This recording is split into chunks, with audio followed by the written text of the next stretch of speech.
Eh bien bonjour à toutes et à tous, bienvenue sur ma chaîne YouTube des figurines et des jeux pour un nouvel unboxing, donc une nouveauté qui est sortie dernier trimestre 2016, donc on est début février 2017, donc V Commando. Donc c'est un jeu de Thibaut Delatoine, donc c'est français. Thibaut vit au Canada. Donc c'est un jeu d'infiltration, de combat et de sabotage, en aucun cas un jeu on va dire bourrin. C'est édité par Triton Noir, sa société d'édition. C'est un jeu pour 14 ans et plus. Ce qui est intéressant, c'est un jeu de 1 à 4 joueurs pour 30 minutes jusqu'à 120 minutes. Donc ce que je vous propose de faire, c'est qu'on va faire l'unboxing de ce que contient ce jeu, qui vaut approximativement entre 45 et 50 euros. Et puis, on va faire en fin de vidéo une brève présentation du système de jeu, mais vraiment soft, hein, très très abrégé. Donc c'est un jeu qui va se jouer avec des jetons, mais votre serviteur a trouvé une façon d'y intégrer des figurines, mais ça fera l'objet d'une prochaine vidéo. Bah écoutez, on attaque l'unboxing. Allez, on passe à l'unboxing. Donc qu'est-ce que contient le jeu? Hop. Donc dans un premier temps, effectivement, à savoir que ce jeu est édité en anglais et en français. C'est pour ça que vous avez deux livrets de règles. Donc ce qui va nous intéresser surtout nous, c'est le français, hein, bien sûr. Que contient le jeu, que contient le livre, pardon, toutes les règles, des jolies illustrations. Donc je sais qu'il y a plusieurs illustrateurs qui ont travaillé sur le sujet. En fin de livre, nous avons un récapitulatif des tours de jeu, des actions, etc. Nous avons donc un livret d'entraînement, donc je pense que c'est un petit livret qui va nous expliquer comment jouer, comment faire des premiers scénarios, hein, des espèces de tutoriels à disposition rapide, on va dire. Donc nous avons des cartes, bien sûr, des cartes, je pense que c'est les cartes événements, celles-là. Donc on regardera un petit peu en détail après. Nous avons, pareil, là c'est les missions qu'on devra effectuer avec la disposition des tuiles, hein, parce que chaque carte mission, il y a une disposition des tuiles différente. Donc là c'est en français, et nous avons aussi l'équivalent, bien sûr, en anglais, des cartes en anglais. Donc voilà. Ensuite, nous avons les dés de jeu. Donc à savoir que sur ces dés, nous avons sur un résultat de 1 ou 2, nous avons un petit œil qui signifie que l'ennemi a repéré les commandos, mais ça on verra tout à l'heure dans la présentation du jeu. Ensuite, les fameux jetons, donc les jetons des Allemands, double face, avec les fameux petits carrés. Il y a des tout petits carrés blancs, donc ça va être le nombre de dés que l'ennemi devra jeter quand il tire sur un commando. Donc là c'est on va dire une unité normale. Ensuite nous avons une unité un petit peu plus forte qui elle va tirer 2 dés. Donc bien sûr ça se dépunch, hein, d'un côté comme de l'autre. C'est pour ça que moi je vais y intégrer des figurines. Donc j'ai déjà fait le nécessaire, donc je vous laisserai découvrir tout ça lors de la prochaine vidéo. Pareil, donc là pour les commandos et les unités allemandes beaucoup plus fortes avec 3D et des unités spéciales avec un marteau qui permettent d'ouvrir les portes quand on les bloque. Donc eux peuvent ouvrir ces portes, hein, de mémoire, hein, parce que j'ai suivi le jeu depuis un petit moment. J'ai vu les évolutions de règles. Oui, ce que j'oubliais de préciser effectivement sur cette tuile, c'est que nous avons nos commandos, hein, donc il y a des Français, des Anglais, différents types de personnages avec leurs caractéristiques particulières, comme le médecin, enfin bref, l'éclaireur, le sniper, etc. Alors là, nous avons d'autres jetons. Donc ce jeton là, si je me souviens bien, parce qu'en fait on pioche les jetons ennemis. Et si on tombe sur ce jeton là, on va remplacer ce jeton par une unité d'élite qu'on va remettre dans le sachet de pioche. Voilà, parce qu'à chaque tour, bien sûr, il y aura des zones de spawn où les ennemis apparaîtront. Donc il y a aussi des jetons blancs. Je pense que ça doit servir à personnaliser le jeu si on veut y rajouter on va dire des trucs perso. Donc là il y a des civils apparemment qu'on devra escorter selon les missions. Alors nous avons aussi une planche de pions. Donc là bien sûr tout ce qui est nid de mitrailleuse. Alors ça c'est symbolisé par des portes, hein, c'est recto verso, porte fermée, porte ouverte. Tout ce qui est matériel qu'on peut récupérer en tuant l'ennemi, donc là typiquement c'est la casquette d'allemand, on peut se déguiser en allemand pour s'infiltrer, pour passer inaperçu. Différentes armes avec différents on va dire niveaux de bruit, on tire autant de dés qui a marqué sur le... par exemple la MG42 il y a 4 dés, donc on va tirer 4 dés sur l'ennemi. Des trousses de soins, donc ça c'est les zones de spawn un petit peu, ça fait penser à du zombicide, hein. Donc là c'est en état normal, donc il y aura un renfort d'un jeton ennemi par tour, et là c'est quand on est en alerte. Là par contre il y a 2 jetons ennemis qui vont rentrer. Voilà pour cette tuile. Ensuite, avant de passer aux tuiles de jeu, encore une autre tuile. Donc là, ça sera les objectifs en bleu. Ça sera l'alerte. Donc là, on est en état normal, pas d'alerte. Et ici, alerte. Donc ça voudrait dire que les renforts vont rentrer 2 fois plus, on va dire. Les zones de spawn, donc bien sûr en état normal une figurine, enfin un jeton, en état d'alerte 2. On a des trappes, on a des portes encore, des petits jetons qu'on va tirer dans un petit sachet. Encore du matériel, des pieds de biche. Ça sera les points de dégâts, donc à savoir que dans ce jeu, quand une figurine, enfin pas quand une figurine, mais quand un commando prend un dégât, il va être symbolisé non pas par on va dire un point de vie, mais par une action en moins. Ça voudrait dire qu'au bout de dès qu'il arrive à son maximum d'action, il reste immobilisé et il devrait être secouru par un médecin pour le soigner. Voilà. Autrement, au tour d'après, il meurt, hein, d'après mes souvenirs. On a des trappes aussi par là où les commandos rentreront. Voilà. Ensuite, nous avons différentes tuiles de jeu. Alors important, cette tuile, hop, on va plutôt la mettre à l'endroit, donc nord-est, ouest, sud.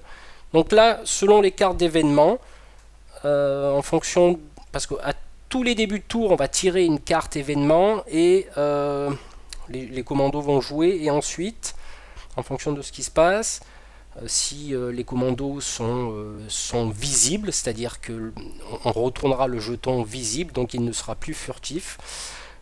Les ennemis vont se diriger automatiquement vers le commando visible le plus proche. Autrement, si tout le monde est furtif, en fonction de ce qu'il y a sur la carte, on déplacera les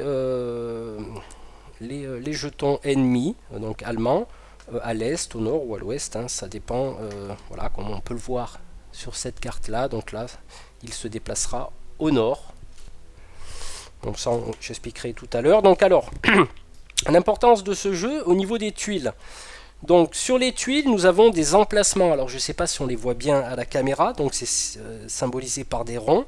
Donc ça c'est des petites tuiles, hein, petites tuiles carrées. Ça c'est une moyenne tuile, donc qui va contenir plus d'emplacements.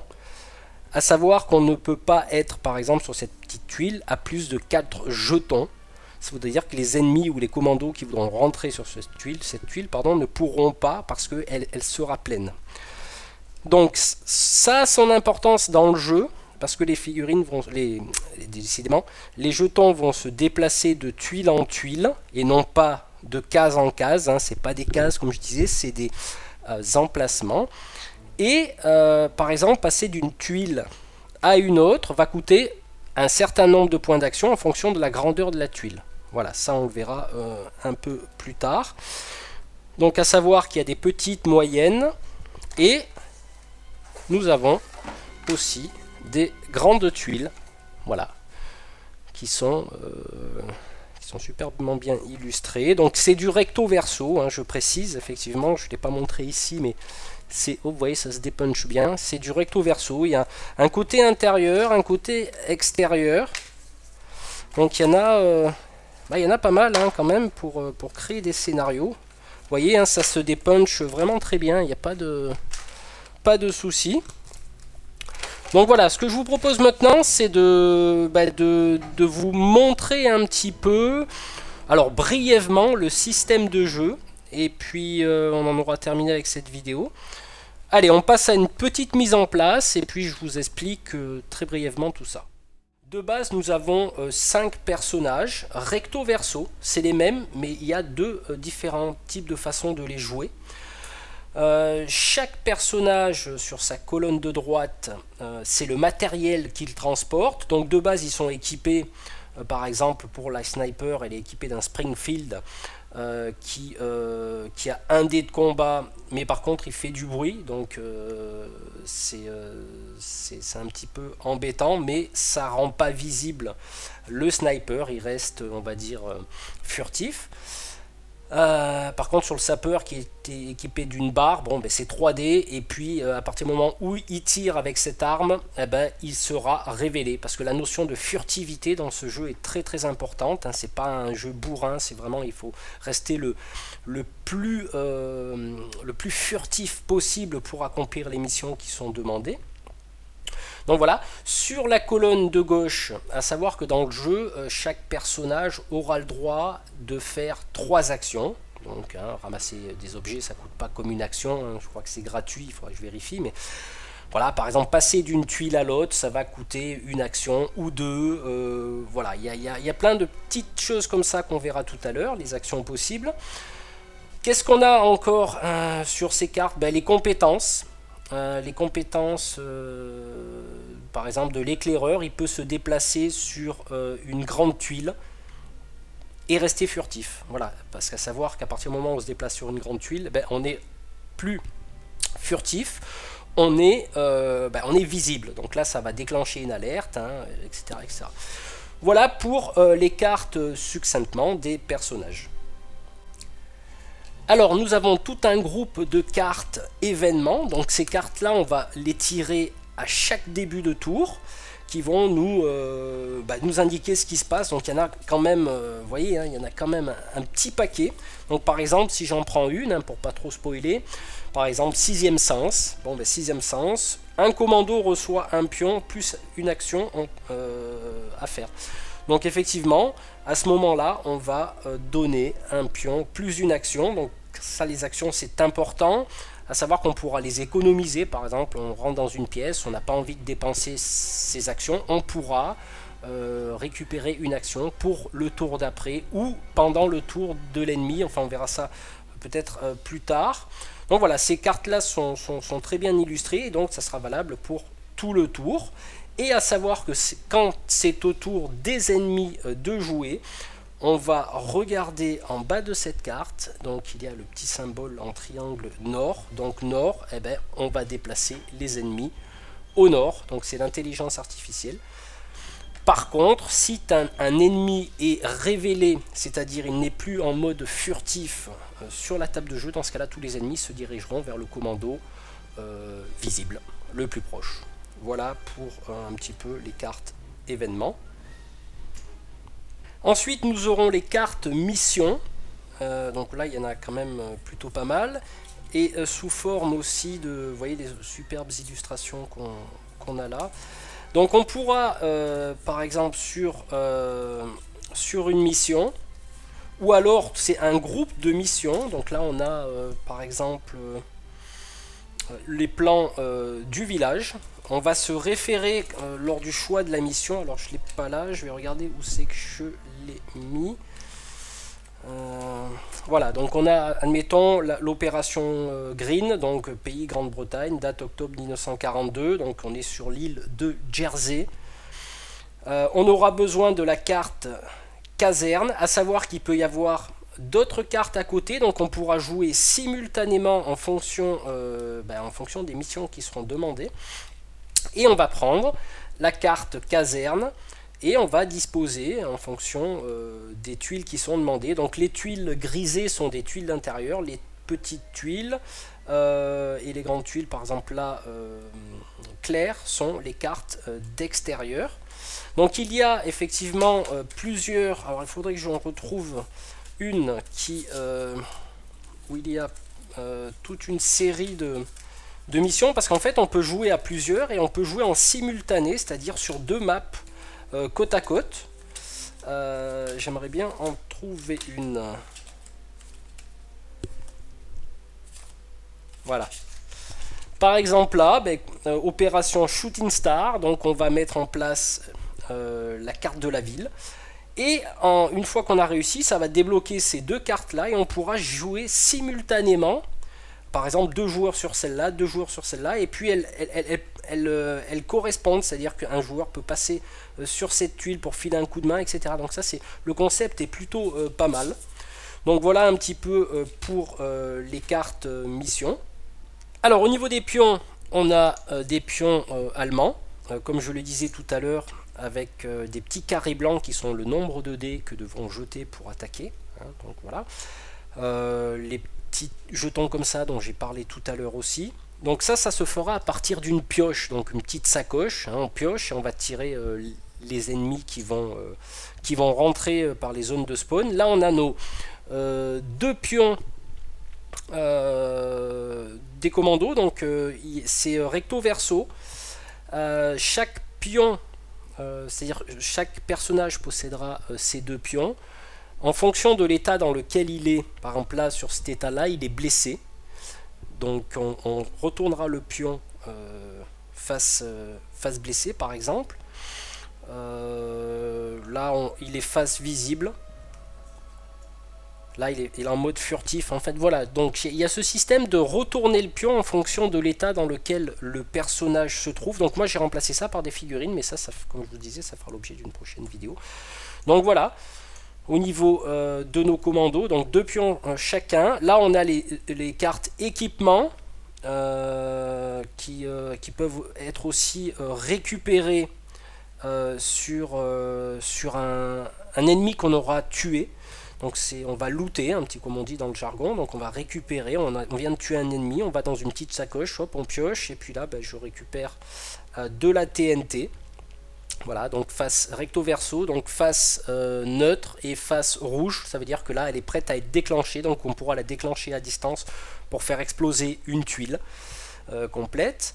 Donc les trousses de soins, l'uniforme d'allemand pour se déguiser, une grenade qu'on pourra balancer sur une tuile adjacente par exemple.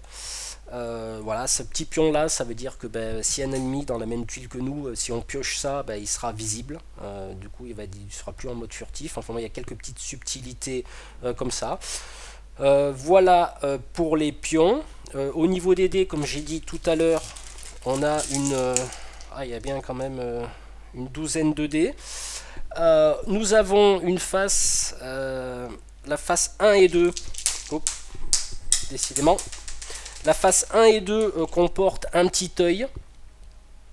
Ça voudra dire que quand on va rentrer dans une tuile et qu'il y a un ennemi, on devra jeter les dés.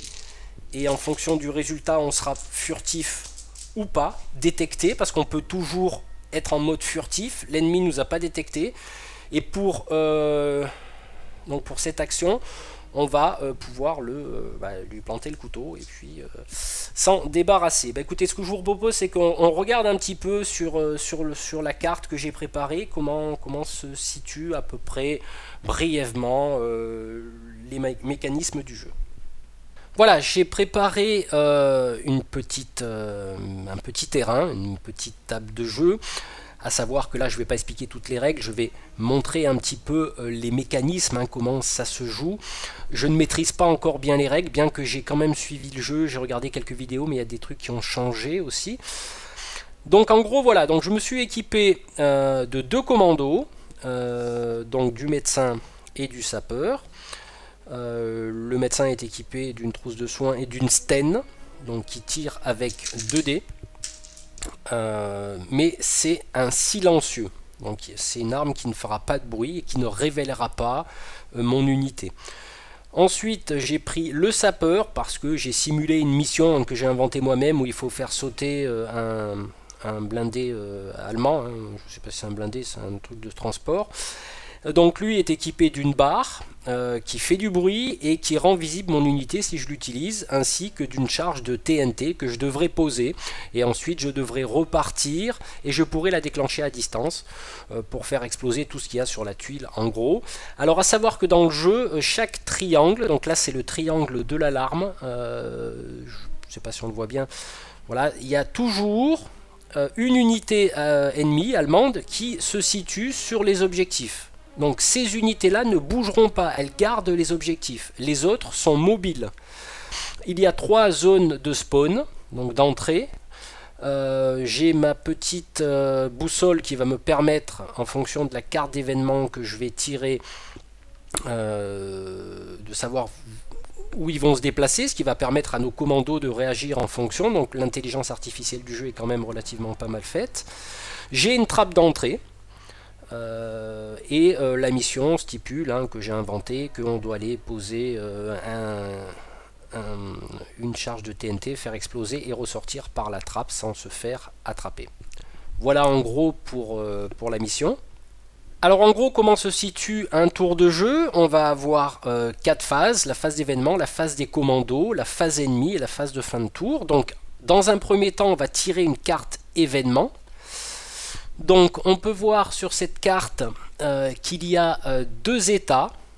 Si l'alarme n'est pas déclenchée et si l'alarme est déclenchée, donc on va lire ce qu'il y a dessus, ainsi que le déplacement des unités ennemies qui là vont se déplacer vers l'est pendant leur tour. Donc là c'est calme, hein, tout est calme, menace faible on va dire, petite allusion à Walking Dead. Alors pendant ce tour, tout pion repéré est ignoré. Donc ça veut dire que si je me fais repérer, ce sera ignoré. Alors, qu'est-ce qui va se passer? Maintenant, c'est la phase, la deuxième phase, donc la phase des commandos, qui ont droit à 3 actions.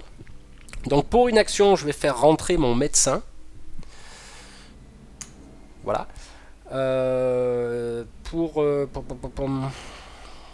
Admettons, donc là je suis sur une tuile, moyenne tuile, alors là je sais pas trop, parce que si je rentre directement sur une moyenne tuile, en général quand on se déplace d'une petite tuile vers une moyenne, on dépense 2 points d'action, alors je pense que je dois dépenser 2 points d'action, et je vais garder une action pour le prochain tour, ou pendant le tour ennemi, à savoir qu'ils vont se déplacer vers l'est, donc là il ne se déplacera pas parce que il n'y a pas de porte on va dire. Là pareil, il est en bord de table et ces deux là restent à leur place. Donc pareil pour le sapeur, donc là je peux le mettre ici. Donc le sapeur admettons va rentrer pour 2 actions et pour une action il va garder une action voilà, en réserve. Voilà un petit peu comment fonctionnent les réserves au niveau des points d'action. Ensuite, c'est la phase des ennemis, donc on peut voir qu'ils se déplacent à l'est, donc eux se ne déplaceront pas parce qu'ils sont en bord de table, et là pareil, par contre s'il y avait une porte, ils auraient pu se déplacer sur la tuile. Ces deux-là ne bougent pas. Par contre, on va tirer le nombre qu'il y a marqué sur les zones de spawn, donc là on voit qu'il y a un ennemi qui va rentrer. Si l'alarme aurait été déclenchée, on aurait retourné tous les pions de spawn et là on peut voir qu'on va tirer 2 ennemis. Voilà, donc mais comme là tout est calme, on va tirer dans ma petite pochette spéciale de ma chaîne. Donc les ennemis, donc voilà, là il rentre un ennemi. Donc on prend directement, ils sont double face, hein, on pose directement la face qui est sur le tirage. C'est-à-dire que là on a un ennemi on va dire relativement faible, et là par contre j'ai tiré 2 ennemis avec 2 dés de combat. Ils vont rentrer et ils vont se déplacer directement, mais étant donné qu'ils se déplacent à l'est, il ne se passe rien de spécial pendant ce tour. Voilà, Ensuite, on en aurait été à la phase de tir, mais ils peuvent tirer sur personne pour l'instant. Et on est à la phase de fin de tour, donc on vérifie si l'opération est un succès, mais pour l'instant, comme on démarre, il n'y a pas eu de succès. Voilà, on n'a pas mené l'opération à terme. Alors, cette fois-ci, je vais faire aller mon sapeur dans une moyenne tuile. Ça voudra dire qu'il doit dépenser 2 actions pour se déplacer dans cette moyenne tuile. Et comme il y a un ennemi dessus, on va vérifier si il le détecte. Donc on va jeter le nombre de dés par ennemi. Donc là je jette le dé, je fais 6. Donc il ne le voit pas. Admettons j'aurais fait 1. Il l'aurait détecté, et là il serait passé en mode visible. Donc on retourne le pion. Une fois qu'un commando est en mode visible, on va retourner le pion d'alarme. Donc là, il a été repéré. Donc tout le terrain est en état d'alarme. Ça voudra dire qu'au tour d'après, je piocherai 2 ennemis en renfort. Et je pense que ça va fighter un petit peu. Alors là, il s'est fait repérer. C'est toujours dans la phase de commando. Donc il a dépensé ses 2 actions pour aller sur la moyenne tuile. Il va prendre son action en plus, donc il va tirer, en sachant qu'il lui restera une action. Donc on regarde son arme, c'est une barre, elle a 3 dés.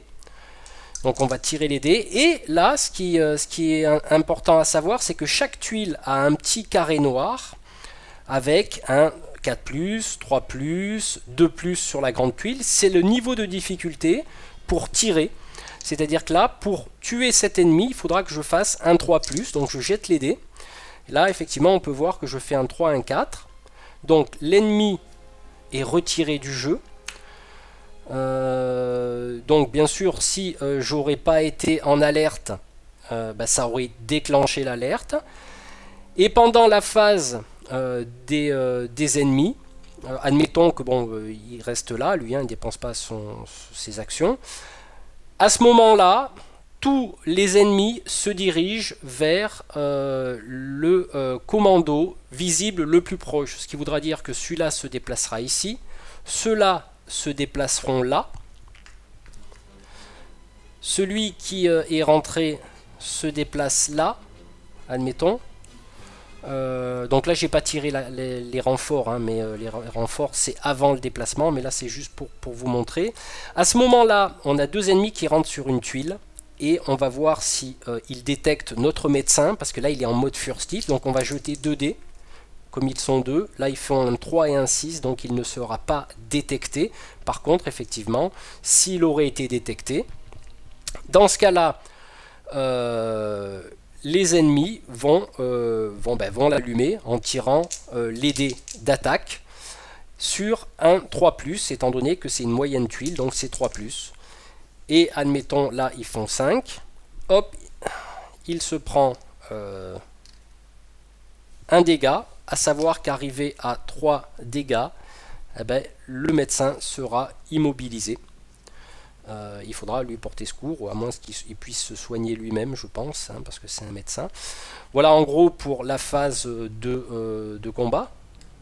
Alors, autre cas de figure, par exemple, on va vouloir se déplacer dans une tuile moyenne, donc on va dépenser 2 actions pour rentrer, donc il me restera une action, ça je vais l'enlever. Il me restera une action. Alors, à partir du moment où je rentre sur une tuile, on va voir si l'ennemi me détecte, donc je vais jeter un dé. Donc là, il ne me détecte pas. Et pour une action supplémentaire, je vais pouvoir y aller au couteau, vu que je suis furtif. Donc hop, c'est automatique. D'ailleurs, je ne sais pas si c'est pas automatique à partir du moment où on fait un corps à corps. Donc là, je ne maîtrise pas encore bien les règles, mais je verrai tout ça lors d'une partie. Voilà un petit peu pour, on va dire, le corps à corps. Donc en rentrant, étant furtif, hop, on peut supprimer un ennemi. À savoir que si on sort dans une tuile et qu'on est, admettons, repéré, on veut sortir, là il y a un tir d'opportunité qui va se faire.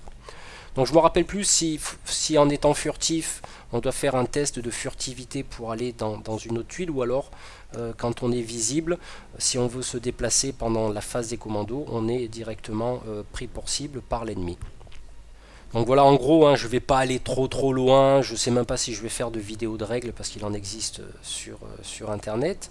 À savoir qu'il y a d'autres choses, on peut poser des pièges et les déclencher à distance sur une tuile, ça détruira toute la tuile, tous les éléments qu'il y a dessus. Donc effectivement, je reviens sur l'attaque en combat rapproché. Donc c'est plus une action en étant furtif. Hein. Voilà, donc voilà, je viens de revoir un petit peu les règles. Donc voilà, en gros, c'est un jeu qui nécessite vraiment de la réflexion. Et l'intelligence artificielle, ma foi, est pas trop mal. Hein, quand on tire les cartes événements, on va savoir que l'ennemi, par exemple, là, va se diriger vers le sud. Donc ben là, on s'aperçoit que sur ce truc-là, ben là, il y a deux ennemis, je suis furtif, admettons là aussi, je vais tirer les dés, ben voilà, je me fais repérer, et là, automatiquement, comme c'est le tour de l'ennemi, ben je vais me faire allumer, et là, pareil, on jette 3 dés, il y a 3 ennemis, est-ce que je vais me faire repérer? Voilà, ben là, je me suis fait repérer, donc je vais me faire tirer dessus, voilà. Il y a des mécanismes comme ça super intéressants, il y a pas mal de missions, il y a pas mal de trucs à voir, de récupérer des loots, quand on tue un ennemi, ben voilà, on remplace, on tire dans un petit sachet, et on met du loot, donc on pourra le récupérer, donc on peut avoir de l'uniforme allemand pour se déguiser, on peut avoir, si on tue un ennemi là par exemple, hop, on le remplace par admettons j'ai tiré une grenade, donc au hasard bien sûr, hein, dans un petit sachet. Donc voilà, en gros, ce jeu, donc comme je vous dis, je vais pas trop loin, c'était juste pour vous présenter l'unboxing aussi. Bah écoutez, j'espère cette vidéo vous aura plu, j'espère que ça sera clair, que j'aurai bien présenté, n'importe comment, n'hésitez pas à poser des questions, hein, si toutefois je me suis oublié sur quelque chose. Là c'était vraiment une brève présentation.